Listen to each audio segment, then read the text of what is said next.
कत्ल करने चले जब नबी को उमर, रास्ते में किसी ने कहा रोक कर, क्यों है इतना खफा जा रहा है किधर, जाके अपनी बहन की जरा ले खबर, हो गई है फिदा रब के महबूब पर, दिल तो दिल है जुबां से। अस्सलामु अलैकुम व रहमतुल्लाहि व बरकातुहू। इन्नल हम्दलिल्लाहि नहमदुहु व नस्तईनुहु व नस्तगफिरुहु व नु'मिनु बिही व नतवक्कलु अलैहि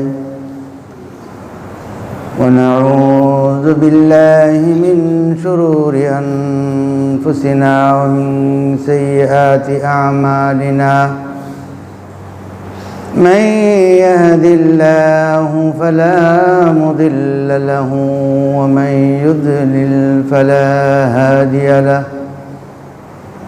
ونشهد أن لا إله إلا الله وحده لا شريك له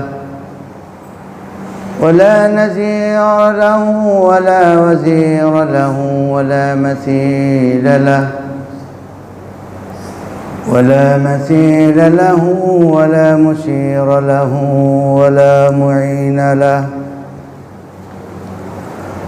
ونشهد أن سيدنا وسندنا وحبيبنا وطبيبنا وطبيب قلوبنا وطبيب أرواحنا ومرشدنا ومولانا محمدا عبده ورسوله الذي أرسله بالحق بشيرا ونذيرا وداعيا إلى الله بإذنه وسراجا وقمرا منيرا. اللهم صل على سيدنا ومولانا محمد في أول كلامنا. اللهم صل على سيدنا ومولانا محمد في أوسط كلامنا. اللهم صل على سيدنا ومولانا محمد في آخر كلامنا. وصلى الله تعالى على خير خلقه محمد وعلى آله وأصحابه أجمعين. أما بعد فأعوذ بالله من الشيطان الرجيم. بسم الله الرحمن الرحيم.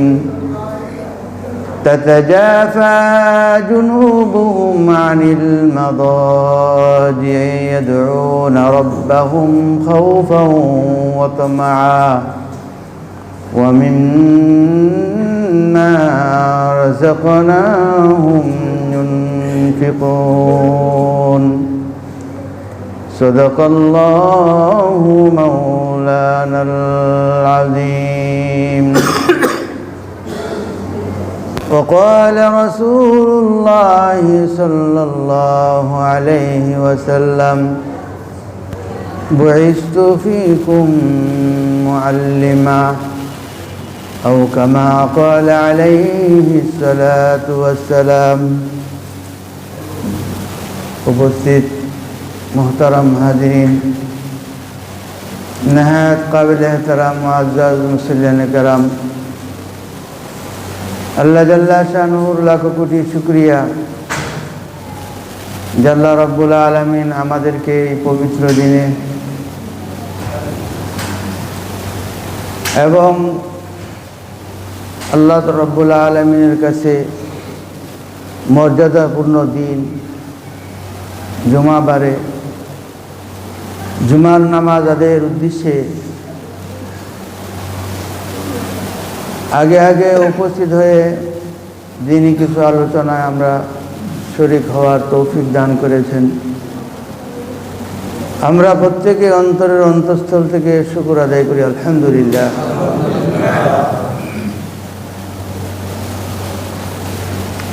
গত সপ্তাহে আমরা বিভিন্ন কিছু বিষয় নিয়ে আলোচনা করেছিলাম। তার মধ্যে অন্যতম একটি আলোচনার বিষয় ছিল যে নামাজ।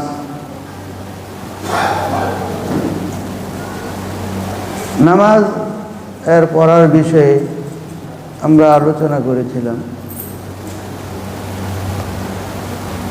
নামাজ এমন একটা ইবাদত, যে ইবাদতের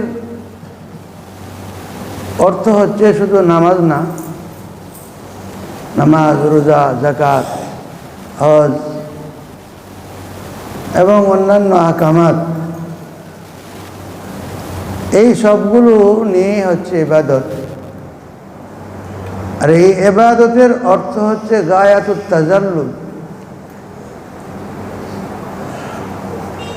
যে নিজেকে সবসময় আল্লাহর সামনে বিনয় প্রকাশ করা। এই বিনয়ের নাম হচ্ছে ইবাদত। তো বিনয় নামাজে কিভাবে হয় এটা তো আমরা বুঝি। আমরা অনেক সময় ছোট সময় ঝগড়া করছি। ঝগড়া করলে কথায় না পারলেও যেভাবে পারা যায় সেভাবে প্রতিপক্ষকে দমন করার চেষ্টা করছি। কয় আরেকবার যদি তোরে দেখি এই রাস্তাতে যাইতে, তোরে নাকে খত দিতে হইব। এর নাকে খত দেওয়ার অর্থ কি? যে নাকটা ওই মাটিতে লাগাইব, বেইজ্জতি করা। তাহলে ইবাদত আল্লাহর সামনে, এর অর্থ হলো গায়াতুত তাজাল্লুল, যে সীমাহীন, যে আল্লাহর সামনে নিজেকে বিনয় প্রকাশ করা। এটার নাম হচ্ছে নামাজ, এটার নাম হচ্ছে ইবাদত। তো গায়াতুত তাজাল্লুল এটা তো নামাজের মধ্যে প্রকাশ পায়। যেমন পরিভাষায় নাকে খত দিলে কাউকে জলিল করা হয়, তা আল্লাহর সামনে নিজের দীনতা, হীনতা, এটা তো নামাজে প্রকাশ পায়। কারণ ইবাদত এর নামে হইল গায়াতুত তাজাল্লুল, অত্যন্ত চরম বিনয়। এখন যারা মাল খরচ করে, যাকাত দেয়, এই যাকাত দেওয়ার মধ্যে আবার বিনয়টা কিসের? যাকাতের মতো তো বিনয় দেখি না। বরং যারা যাকাত দেয় সর্বনাশ। যারা যাকাত দেয় এটা তো সর্বনাশ। তোরা ডাকলাম, পাইলাম না, সময় মতো তো ঠিকই হাজিরা দিস, তোর টাকা নেওয়ার বেলা নিয়ে যাস, কিন্তু আমার যখন প্রয়োজন তখন পাইলাম। যদি যাকাতের পর্বটা এরকম হয় তাহলে তার আমল বরবাদ। যে যাকাতের অর্থটা তো এটা না। যাকাতের অর্থ হইল যে প্রত্যেক বান্দার রিজিকের জিম্মাদারি আল্লাহ তাআলার। আল্লাহ তাআলার জিম্মা প্রত্যেক বান্দার রিজিক পৌঁছানো। আল্লাহ তোমাকে মাল দিয়েছে, ইন্নী জাইলুন ফিল আরদি খলিফা, আল্লাহর প্রতিনিধিত্ব করার জন্য। সুতরাং তোমাকে মাল দিয়া আল্লাহ তাআলার প্রতিনিধি তোমাকে বানাইছেন। এখন তোমার কাজ হলো, দায়িত্ব হইল আল্লাহ তাআলার প্রতিনিধিত্ব হইয়া ওই বান্দা, অভাবী বান্দার কাছে তার রিজিককে পৌঁছায় দেওয়া। যেখানে যে মিছিলের সময় হয়েছে, মিছিলে পাইলাম না, কিন্তু টাকা দেওয়ার সময় তো, নেওয়ার সময় তো তুমি ঠিকই নিলা, যে তোমার এই যাকাত আদৌ আল্লাহর কাছে কবুল হয়। এবং সেটা তো জাকাতই হয় নাই, বরং সেটা হয়েছে যে মিছিলে যাওয়ার জন্য বা তোমার কাজের জন্য তুমি চান্দা দিলা। চান্দা এক জিনিস, জাকাত আর এক জিনিস। তুমি তো চান্দা দিলা, এটা তুমি তো সেটাকে জাকাত দেওয়া নাই, তোমার জাকাতেই পরিশোধ হয় নাই। তাহলে জাকাত দিবে, এর দেওয়ার অর্থ হইল যে গরিবকে তুমি দিচ্ছ, এটা আল্লাহর প্রতিনিধিত্ব করে, প্রতিনিধি হইয়া আল্লাহ যার কাছে রিজিক পৌঁছাবেন, আল্লাহ তাআলা তো সরাসরি পৌঁছান না, মাধ্যমে রিজিক পৌঁছায় থাকেন। আল্লাহ তোমাকে মাল দিছে, এখন এই মাল যে হকদার, যে যার কাছে রিজিক পৌঁছানো, তার কাছে তুমি রিজিক পৌঁছানোর তুমি মিডিয়া মাধ্যম হয়েছ। আল্লাহ তাআলা কাউকে অর্থ সম্পদ দিয়েছেন, কাউকে দেন নেই। যাকে দিয়েছেন তার হক হইল ওই অভাবী বান্দার কাছে রিজিক পৌঁছানো, আল্লাহর পক্ষ হয়ে। এইটার জন্য যাকাতের সিস্টেম করা হয়েছে। এইটা হইল গায়াতুত তাজাল্লুল, যে যাকাতের মাধ্যমেও, যাকাতের মধ্যেও যে বিনয়, ইবাদতের অর্থই হচ্ছে গায়াতুত তাজাল্লুল, নিজের দীনতাহীনতাকে প্রকাশ করা। বাহ্যিকভাবে দেখা যায় যে দিতেছে, তার মধ্যে তাজাল্লুল নাই, বিনয় তো নাই। আল ইয়াদুল উলিয়া খায়রুম মিন ইয়াদিস সুফলা, যদিও হাদিসে আছে যে দেওয়ার হাত নেওয়ার হাতের চাইতে বড়, কিন্তু দেওয়ার মাধ্যমেও তোমাকে এই বিনয় হইতে হবে যে আল্লাহর হুকুম ছিল, আল্লাহ আমাকে মাল দিয়েছে, আমি আমার মাধ্যমে আমি সেই দায়িত্বকে পালন করছি, দায়িত্বকে আমি পালন করছি। ইবাদত এর অর্থ হইল সমস্ত ইবাদতের মধ্যেই নিজেকে বিনয়ী বানানো। তো বিনয়ী বানানো, বিনয়ী কিভাবে হওয়া যায়? আমার দিলকে আগে সাফ করা, নিজের ভিতরকে, আন্দরুনি হালাতকে পরিষ্কার করা। ফিকার মাসলার মধ্যে স্পষ্ট আছে, হাদিসের মধ্যেও আছে, যে ঘরের মধ্যে ছবি লটকানো থাকে, আমরা সবাই জানি ওই ঘরে রহমতের ফেরেশতা ঢুকে না। যে ঘরের মধ্যে কুকুর থাকে, ওই ঘরে রহমতের ফেরেশতা ঢুকে না। তাহলে ছবি লটকানো, ছবি টানানো রহমতের ফেরেশতা না ঢুকার এটা কারণ। তাহলে যেখানে রহমতের ফেরেশতা প্রবেশ করে না, অর্থ হইল ওই ঘরের মধ্যে আল্লাহর কোনো রহমত আসে না, আল্লাহর রহমত ওই ঘরে ঢুকে না। তাহলে যে ঘরে একটা ছবির কারণে হাদিসের মধ্যে আছে যে রহমতের ফেরেশতা ঢুকে না, তাহলে যে অন্তরটা পরিষ্কার না, যে ঘরটা ছবির থেকে পরিষ্কার না, মুক্ত না, ওই ঘরে আল্লাহর রহমত পৌঁছে না। যার অন্তরটা অন্ধকার হয়ে রয়েছে, কালো হয়ে রয়েছে, পরিষ্কার না, ওই অন্তরের মধ্যে আল্লাহর রহমত প্রবেশ করে।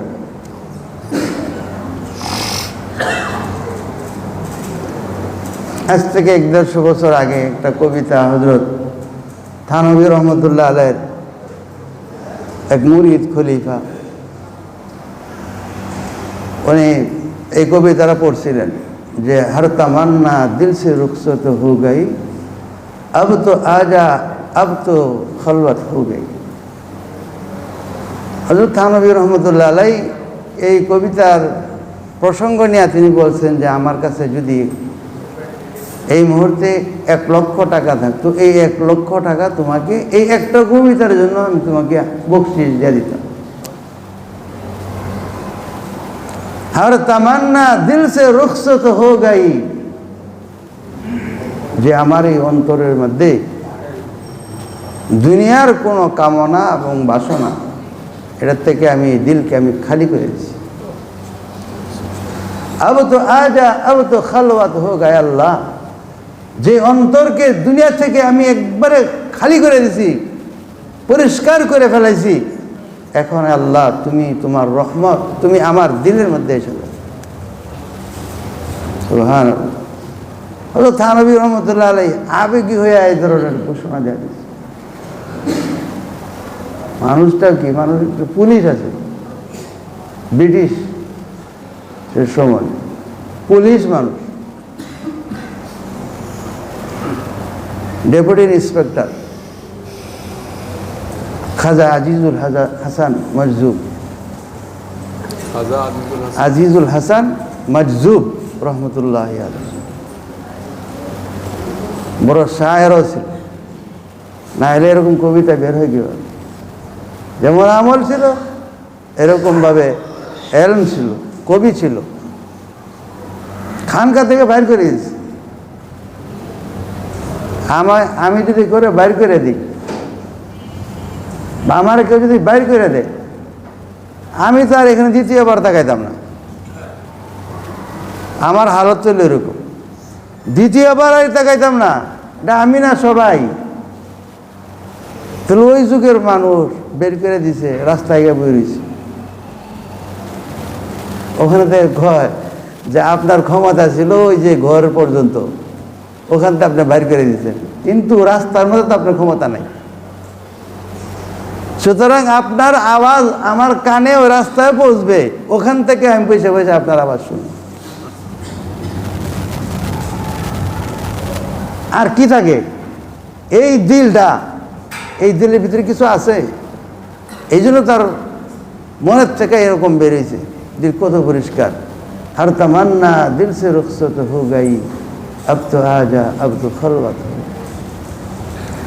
একটা ফোঁটা যদি পানির ফোঁটা অনবরত একটা পাথরের উপরে যুগ যুগ যুগ যুগ ধরে যে পড়তে থাকে পড়তে থাকে পড়তে থাকে, তাহলে যদি পাথরও হয়ে থাকে, ওই পাথরটা একদিন ছিদ্র হয়ে যাবে। ওই পাথরটা একদিন ছিদ্র হয়ে যাবে।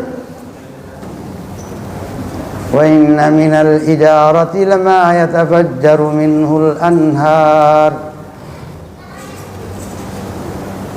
আমরা মানুষ হয়ে আমাদের অন্তর কত পাষাণ, আমরা কত শক্ত, কত কঠিন। আল্লাহ পাক কোরআনে কারিমের মধ্যে বলছে وَإِنَّ مِنَ الْإِجَارَةِ لَمَا يَتَفَجَّرُ مِنْهُ الْأَنْهَارُ। যে কত পাথর আছে যে পাথরের থেকে পানি বের হয়, পানি প্রবাহিত হয়। وَإِنَّ مِنْهَا لَمَا يَشَّقَّقُ فَيَخْرُجُ مِنْهُ الْمَاءُ।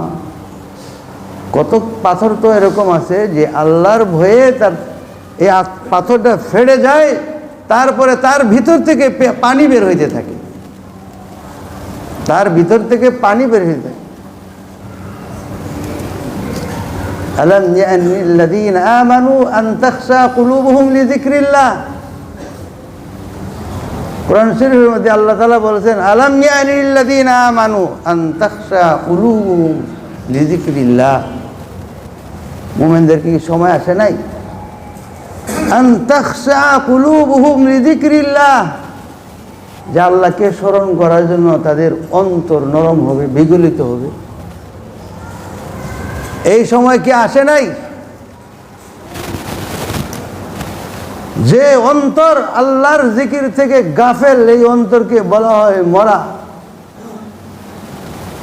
আমরা দেখি জেতা, আসলে জেতা না, এটা হলো মরা। দুনিয়ার স্বপ্নের মধ্যে বিভোর, কিন্তু আসল যে স্বপ্ন, সেই স্বপ্ন থেকে আমরা বহুত দূর। মানুষ দুনিয়াতে স্বপ্ন দেখে ঘুমাইলে।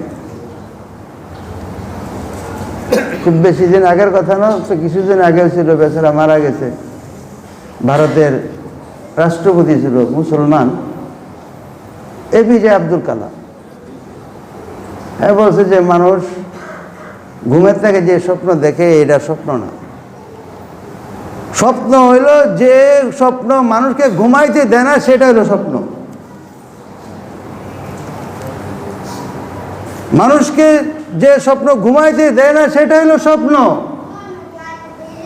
আমার যদি আখিরাতের ভয় থাকে, তাহলে দিলের ভিতরে যদি আল্লাহর ভয় থাকে, তাহলে কোনোদিন আমার গাফেল হওয়ার সুযোগ নাই। এই দিল গাফেল হবে না, এই দিল ঘুমাইতে পারে না। গুনার কাজের জন্য ঘুমায় না, কিন্তু নামাজ পড়া লাগবে এটার জন্য ঘুমায়। গুনার কাজের জন্য রাতকে রাত জেগে থাকে, রাতকে রাত জেগে থাকে, গুনাহ করব। তো ইজতিমাইয়ত ভাবে একসঙ্গে গুনাহ করব, এটা আল্লাহর সঙ্গে কত বড় যে বিরোধিতা, নাফরমানি। এর পরিণতি এই জাতির উপরে, আগের উম্মতগুলোর উপরে যেমন পাপ করলে সাথে সাথে আযাব গজব এসে যেত। আল্লাহ তাআলা হয়তো বা আমাদেরকে সুযোগ দিয়েছেন। রাসূল সাল্লাল্লাহু আলাইহি ওয়াসাল্লাম দোয়া করছেন, আল্লাহ তুমি আমার উম্মতরে একসঙ্গে ধ্বংস করো, একসঙ্গে ধ্বংস করো না। হযরত নবী আলাইহিস সালাতু ওয়াস সালাম উম্মতকে বুঝতেন, উম্মতকে সামনের ভবিষ্যতের ফিকির এর জন্য দোয়া করছেন। মদিনার মসজিদ থেকে খালি বের হয়ে গেছেন, সাহাবারা নামাজ পড়ে, আল্লাহ রসুল মসজিদে নাই। ঘরেও কান্না শুরু হয়ে গেছে যে নবী আলাইহিস সালাতু ওয়াস সালামের শত্রুতা আছে, কে হত্যা করে দিল নাকি মেরে ফেললো। হযরত রাসূল সাল্লাল্লাহু আলাইহি সাল্লামের খুঁজে সাহাবারা গলিতে গলিতে বের হচ্ছেন, তালাশ করছেন, পায় না। আবু বকর সিদ্দিক রাদিয়াল্লাহু আনহু নিজে বের হয়েছে, হযরত ওমর ফারুক রাদিয়াল্লাহু আনহু বের হয়েছে। আর অলি গলি, রাস্তা, পাহাড়, উপত্যকা, পাহাড়ের উঁচু নিচু এবড়ো খেবড়ো রাস্তা দিয়া তালাশ করতেছেন। হযরত আবু বকর সিদ্দিক রাদিয়াল্লাহু আনহু মদিনার একটা পাহাড় উপত্যকার কাছে গেছেন, দেখে যে একটা বালক বসে রয়েছে। তো বালককে জিজ্ঞাসা করলো যে, বালক, যে এখানে মুহাম্মদ নামে কেউ আসছে তুমি দেখছো? কইছে, সুবহানাল্লাহ, এত সুন্দর নাম তো আমার জীবনেই শুনিনি। আল্লাহ, যে তুমি যে নাম বললা, এত সুন্দর নাম তো এটা আমার জীবনেও শুনি নাই। তা আমি তো চিনিও না, জানিও না, তবে একজন লোক আছে যে ভিতরে পাহাড়ের যে রাস্তাতে যান, যে শুধু দেখে কান্দে, শুধু কান্না করে। আর আমিও একটা অদ্ভুত একটা গল্পের সম্মুখীন হয়েছি, যে কতটুকু বিশ্বাস করবা বা না করবা এটা আমি জানি না, তবে এটাই সত্য যে আমার এই যে দুম্বা ছাগলগুলো যে আছে, যখন কান্না করে তখন তার চতুর্পাশে ঘেরাও দিয়ে বসে থাকে, চতুর্পাশে ঘেরাও দিয়ে বসে থাকে। আর যখন কান্না বন্ধ করে তখন সেখান থেকে চলে আসা তারা তাদের দানার খুঁজে পাহাড়ের রাস্তায় তারা দানা খাইতে থাকে, খাবার খাইতে থাকে। সারাদিন এই ঘটনা ঘটে। হযরত আবু বকর সিদ্দিক রাদিয়াল্লাহু আনহু গেছেন জাবালে ইবনে সলাহ, মদিনার এক পাহাড়ের নাম জাবালে সলাহ। তো যায় দেখে যে নবী আলাইহিস সালাতু ওয়াস সালাম সিজদায় পড়ে কাঁদতেছে। হযরত আবু বকর সিদ্দিক রাদিয়াল্লাহু আনহু বলে, ইয়া রাসূলুল্লাহ, আমি আবু বকর, আপনি এত কান্না কেন করতেছেন? ইয়াগফিরুল্লাহু লাকা মা তাকাদ্দামা ওয়া মা তাআখার, যে আল্লাহ তাআলা আপনার আগে পিছনে সমস্ত গুনাহ মাফ করে দিয়েছেন, আর আপনি এত কান্না করতেছেন।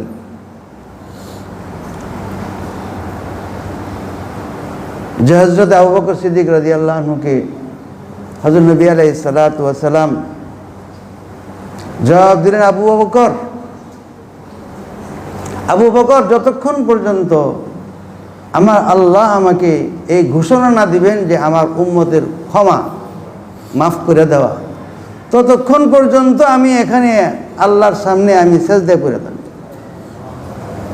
রব্বি হাবলি উম্মতি, রব্বি হাবলি উম্মতি। আবু বকর সিদ্দিক রাদিয়াল্লাহু আনহু বলেন যে হুজুর সিজদায় পড়ছেন, আর সিজদায় পড়ে বলতে, রব্বি হাবলি উম্মতি, আয় আল্লাহ, আয় আমার রব, তুমি আমার উম্মতকে ক্ষমা করে দাও। এই উম্মতের জন্য দোয়া করছেন। আর এই উম্মত আজকে নাফরমানি গুনার কাজের মধ্যে জড়িত, রাত জাগতেছে সে গুনার কাজের জন্য, কিন্তু একটু এটা নামাজটা করব, মসজিদে না আসো ঘরেই নামাজটা করো। 1000 লোক আজকে এই মসজিদে আসবে, কিন্তু এই 1000 মানুষের পরিসংখ্যান কি বলে? জন্নুল মুমিনিনা খায়রা, আমি মুমিনদের প্রতি ভালো ধারণাই পোষণ করলাম, কিন্তু আলামত বলে যে আমরা যখন ফজরের নামাজের জন্য উঠি, যে কোনো একটা বাড়ির বাতি জ্বলে না, যে উম্মত কোন ঘুমের মধ্যে আছে, কোন নিদ্রার মধ্যে আছে, তাদের অন্তর কিভাবে মুর্দা হয়ে গেছে, মরা হয়ে গেছে। যে আমাদের সফলতা, আমাদের কামিয়াবি, আমাদের সৌন্দর্য কিভাবে উঠবে, কিভাবে আমরা দেখব? হযরত সালাউদ্দিন আইয়ুবী রহমতুল্লাহ আলাইহি, যে খ্রিস্টানদের বিরুদ্ধে বিজয় লাভ করছে, আল আকসা মসজিদকে যিনি উদ্ধার করছিলেন, যার হাতে উদ্ধার হয়েছিল আল আকসা মসজিদ, তারপরে যখন আবার এই আল আকসা মসজিদ ছিনিয়ে নেওয়া হয়েছে, অদ্যাবধি পর্যন্ত স্বয়ং সম্পূর্ণভাবে আমরা ফেরত পাইনি, কিন্তু উদ্ধার করে দিয়ে গেছিলেন সালাউদ্দিন আইয়ুবী রহমতুল্লাহ আলাইহি।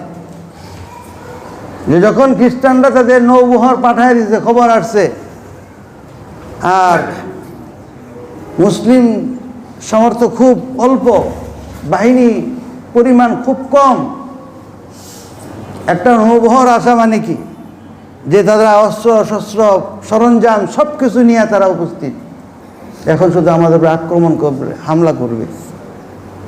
সোজা সেজদায় পড়ে গেছেন, সারা রাত সেজদায় কাটাইছেন, সোজা সেজদায় কাটাইছেন, সেজদার মধ্যে ছিলেন, সেজদার মধ্যে থেকে আল্লাহর কাছে কান্নাকারি।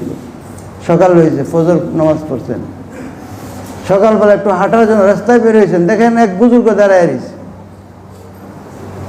মনে করলেন যে বুজুর্গের কাছে একটু দোয়াও চাই। বললেন যে শত্রু তো আমাদের খুব কাছাকাছি, তারা তাদের নৌবহর নিয়ে এসছে, আমাদের এই মসজিদকে তারা দখল করবে, মুসলমানদেরকে ধ্বংস করবে, আপনি আল্লাহর কাছে একটু দোয়া করেন। সে যে বুজুর্গ, সেও তো চিনে, বুজুর্গই তো বুজুর্গরে চিনে। সে বলল যে আজকে রাত্রে একজনের চোখ দিয়ে পানি ফেলাইছে, ওই চোখের পানিতে ওই নৌবহরকে পানির ভিতরে ডুবাই দিয়েছে। 3 দিন পরে খবর পাইছে ওই যে নৌবহর, ওইটা পানির ভিতরে ডুবে তলায় গেছে।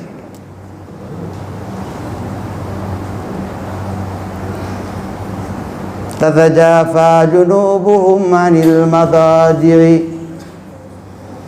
এটা হইল যে রাত্রে জাগরণের ফল।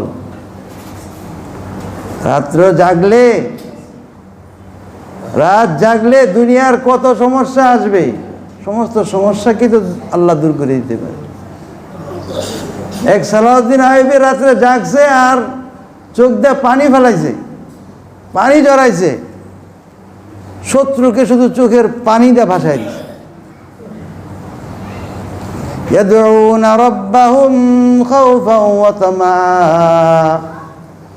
আল্লাহর কাছে ভয় এবং আশার মাধ্যমে দোয়া করে, ভয় এবং আশার মাধ্যমে দোয়া করে। যে আজকাল তো আমরা আমাদের বাচ্চাদেরকে, আমার বাচ্চাকে তো আমার তৈরি করতে হবে, আমার বাচ্চাকে তো মানুষ আমাকে করতে হবে, আরেকজনে করে দিবেন। এমন কোন জায়গা আছে যে জায়গাটার মধ্যে সুশৃঙ্খল অবস্থান পাওয়া যায়, পরিচ্ছন্নতা পাওয়া যায়, পরিষ্কার পাওয়া যায়? দুনিয়ার হাইসিয়তেও পাওয়া যায় না, দুনিয়ার হিসাবে পাওয়া যায় না। আমরা যেখানে থাকি, যেখানে অবস্থান করি, জায়গাগুলোর এক একটা ভাগ আছে। একটা হলো যে পাবলিক স্পেস, আরটা হলো নিজস্ব স্পেস।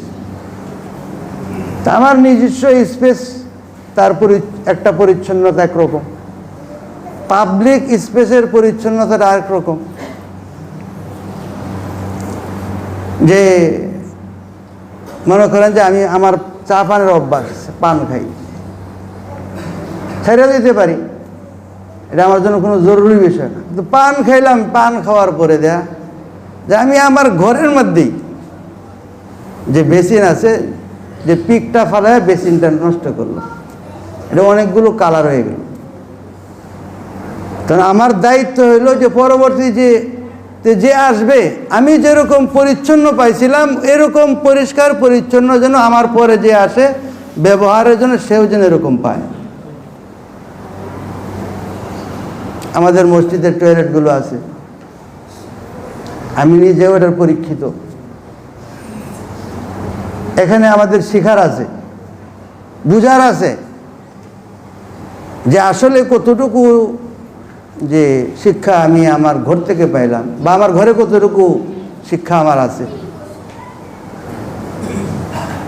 দেখা গেল যে এস্তেঞ্জাখানা, যে পেশাব যেখানে করা হয়, এটা দুর্গন্ধ হয়ে রয়েছে। এটা মনে করি যে এটা তো মসজিদের খাদেম সাহেবের কাজ। খাদেম সাহেবকে আপনি যা বললেন যে আপনি এস্তেঞ্জাখানা দেখেন না, পানি ঢালতে পারেন না, কিন্তু আমি যখন গেলাম তখন তো দুর্গন্ধ ছিল না। দুর্গন্ধটা তো আমি বানাইছি, আমি পেশাব করছি। এখানে তো প্রয়োজনীয় পানির কোনো অভাব নাই। আপনি পেশাব করলেন, ডিলাকুলুক ব্যবহার করলেন, সেই ডিলাকুলুক টয়লেট পেপার ব্যবহার করে ওটা ওখানে ফেলে চলে আসলেন, জায়গাটাকে অসুন্দর করে রেখে আসলেন।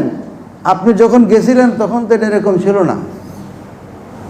আপনার কাজ, দায়িত্ব হচ্ছে যে 1 বদনা কেন, দরকার 5 বদনা পানি আপনি ওখানে ঢেলে দেন।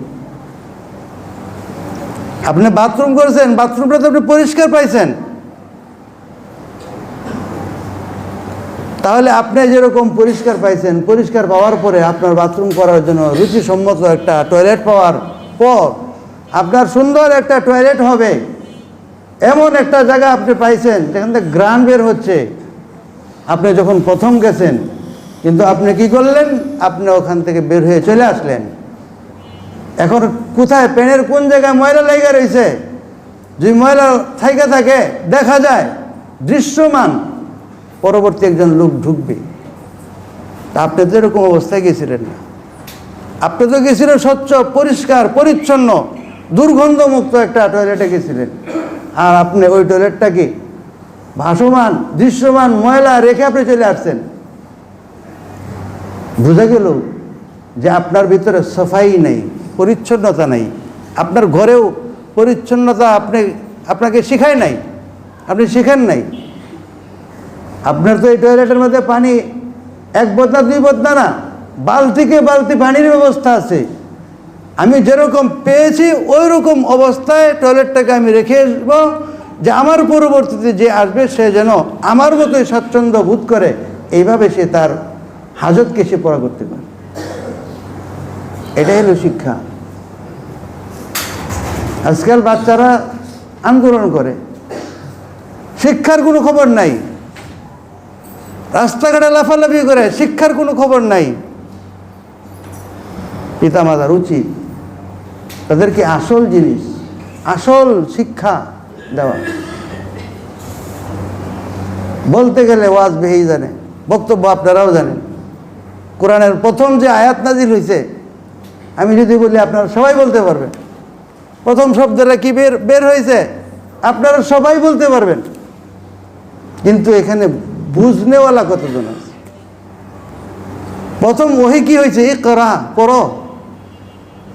পড়া পড়ো না আল্লাহ পড়ো, আল্লাহ পড়ো না। কিন্তু আল্লাহ তাআলা ওহীটা কি পাঠাইলেন? ইকরা বিসমি রব্বি। নিজের নামটাকে পরে নিয়েছেন, শিক্ষাটাকে আগে নিয়ে আসছেন। আল্লাহর নামকে পরে নিয়ে আসছেন, আর পড়াকে আগে আনছেন। আমাদের মাদ্রাসায় একটা জিনিস পড়ানো হয়, এটাকে বলা হয় বালাগাত, অলংকার শাস্ত্র। বাক্যকে কিভাবে তাকে মেকআপ করা হয়, কীভাবে ডিজাইন করা হয়, মেকআপ গেট আপ সৌন্দর্য করা হয়। যেমন একটা বই বের করার আগে দেয়া ওই বইয়ের গেট আপ মেকআপ সব কিছু করার পরে তারপরেই কিন্তু প্রকাশনা এটা বাজারে ছাড়ে, এর আগে ছাড়ে না। কিন্তু আল্লাহ রব্বুল আলামিন নিজের নামকে পরে ব্যবহার করছেন, পড়াটাকে আগে ব্যবহার করছেন, যে পড়ো, আগে পড়ো, আগে শিক্ষা। তোমাকে মানুষ হইতে হইলে, তুমি একজন গুণীজন হইতে হইলে শিক্ষার কোনো বিকল্প নাই। কিন্তু এই শিক্ষা আমার ঘরে নাই, শিক্ষা আমার পথে ঘাটে নাই। এই যে পথে চলি, আপনারা সবাই পরিষ্কার পরিচ্ছন্ন পোশাক পরে এসছেন, আলহামদুলিল্লাহ। তবে যারা টুপি লয়ে আনেন নাই, দুঃখজনক, টুপিটাও আনবেন। টুপি ছেড়ে দিয়েছেন, নবীদের সুন্নত, দাইবি সুন্নত, টুপিটাও ব্যবহার করবে। টুপি ছাড়া নামাজ হয় না, হয়, কিন্তু নবী আম্বিয়া কেরাম তারা টুপি পরতেন, সুন্নত, এই সুন্নতটাও রাখবে। তাই আমি বলতেছিলাম যে এই যে সুন্দর সুন্দর জামা কাপড় পরে আসছে, এখন এই যে পথ দেয়, এটাকে বলা হয় পাবলিক প্লেস। এই পাবলিক প্লেসের মধ্যেও আমার অনুভূতিকে সজাগ রাখতে হবে। আমার জামাটা, আমার পায়জামাটা, আমার পোশাকটা আমি ইস্ত্রি করে পরিষ্কার করে ধুয়ে তারপর আমি আসলাম।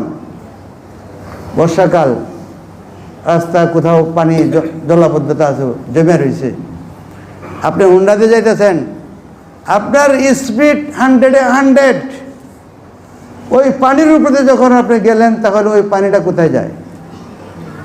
আমি তো জুমার নামাজের জন্য আসতেছি, আপনাকে ফিকির করতে হবে।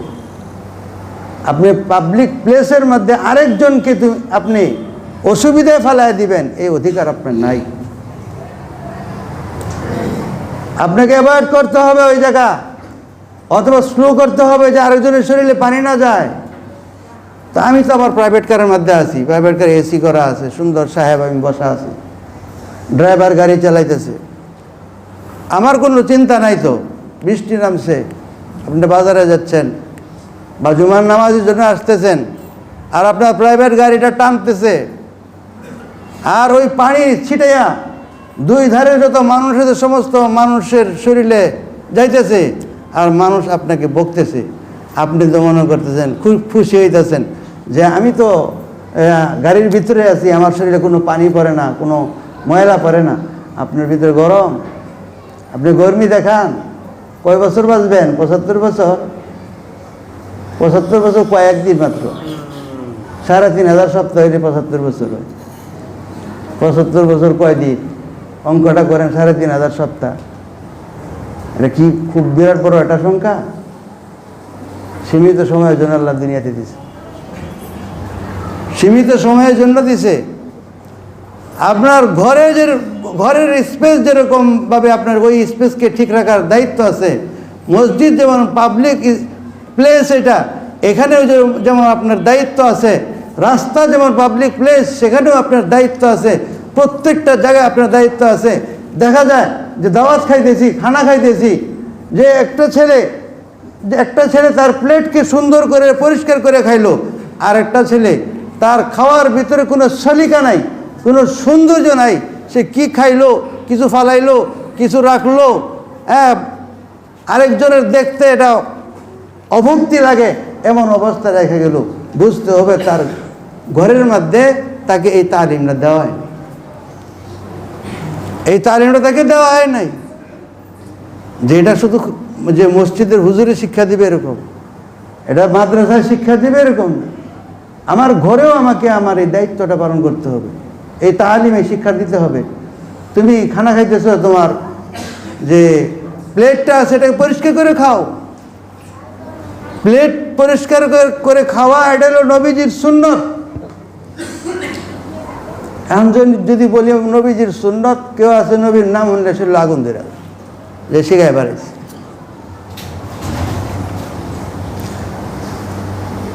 হাটে ঘাটে, বাজারে, রাস্তায়, বাড়িতে, বিভিন্ন জায়গায় ধর্ষিতা হইয়া যে মানুষের জনজীবন অতিষ্ঠ হয়ে যাচ্ছে, যে আইন শৃঙ্খলা বলতে রাষ্ট্রের কোনো কিছুই নাই। আমরা অভিযোগ আনতেছি যে এত ধর্ষণ এবং করুণভাবে যে ধর্ষণের পরে তাকে হত্যা করা হচ্ছে, যেগুলো বর্ণনা করা সম্ভব হয় না, এমন করুণ পরিণতিতে তাকে জীবন দিতে হয়।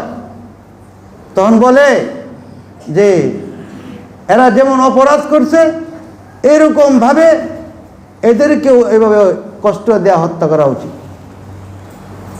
এখন যদি একজন মৌলবী সাহেব এসে বলে যে কারো যদি ধর্ষণ যদি প্রমাণিত হয়, তো কোরআনে তো এটার বিধান এরকমই আছে যে প্রকাশ্যে তাকে শেষ করে দাও, এই সর্বনাশ, কোরআনের কথা কইছে। তখন এটা মানবাধিকারের লঙ্ঘন। কোরআন হাদিস নবীর কথা শুনলে শরীরের মধ্যে আগুন জ্বলে যায়। আগে কিন্তু সেই বলছে যে যেভাবে কষ্ট দিয়ে যেভাবে তাকে হত্যা করা উচিত। এখন একজনে বললো যে কোরআনে তো এরকমই বলা আছে, এই তার যে আচরণ পরিবর্তন হয়ে গেছে। এগুলো তো মানবাধিকারের লঙ্ঘন। এই যে সাম্প্রতিক যে ইহুদিদেরকে আমরা গালাগালি করি, ইসরায়েল সহশিক্ষাকে পার্লামেন্টে তারা নিষিদ্ধ ঘোষণা করছে। অর্থাৎ ছেলে মেয়ে, ছেলেদের আলাদা পড়বে, মেয়েরা আলাদা পড়বে। মানে আমাদের দেশে কেউ বলুক যে স্কুল কলেজ ইউনিভার্সিটিতে মেয়েদের ক্লাস আলাদা হবে, ছেলেদের ক্লাস আলাদা হবে, এটা আফগানিস্তান মানতে আছে, এটা মানবাধিকার লঙ্ঘন। তাহলে ইসরায়েল যেখানে এরা বুঝে গেছে যে বর্তমানে শিক্ষা ধ্বংস হয়ে যাইতেছে এর কারণে, চরিত্র নষ্ট হচ্ছে এই কারণে, আখলাক নষ্ট হইতেছে এর কারণে, তো ইসরায়েল বুঝলো আর তাদেরটা মানবাধিকার লঙ্ঘন হয় না। আমরা বললে আমাদের মানবাধিকার লঙ্ঘন হবে। মোল্লা মৌলবী যারা এরা এই সমস্ত কথা বলে, আফগানি যারা, জেহাদি যারা, লাভ জেহাদ যারা, তারা এই ধরনের কথা বলে। তখন এটা সম্পূর্ণ দায় আইসা আমাদের উপরে বর্তায়। যে স্কুল কলেজ ইউনিভার্সিটির ছেলেরা খেলা দেখতেছে রাতের বেলা, আর এক শ্রেণীর মোল্লা মৌলবী অশিক্ষিত লোক ওই চিটাগাঙ্গে কি কয় বন্যা হয়েছে, ওখানে দান খায়রাতের বস্তা লয়ে ঘুরতেছে। এরা হলো মূর্খ। আর যারা শিক্ষিত জাতি, ভবিষ্যতে আপনাদের রাষ্ট্র আমাদেরকে চালাইবে, তারা এক জায়গা ওই বইয়া খেলা দেখতেছে। এরা হলো শিক্ষিত জাতি। একটা জাতির কালচারকে যখন ধ্বংস করা হয়, করে দেওয়া হয়, ওই জাতির ধ্বংসের জন্য আর বেশি দিন থাকে না। আমাদের কালচারকে যখন ধ্বংস করে দেওয়া হচ্ছে, তাহলে এই জাতির যে ধ্বংস হবে না, এটা খুব বেশি দেরি না, যদি আল্লাহ তাআলা হেফাজত না করে। আল্লাহ তাআলা আমাদেরকে বুঝবার এবং আমল করার তৌফিক দান করুন।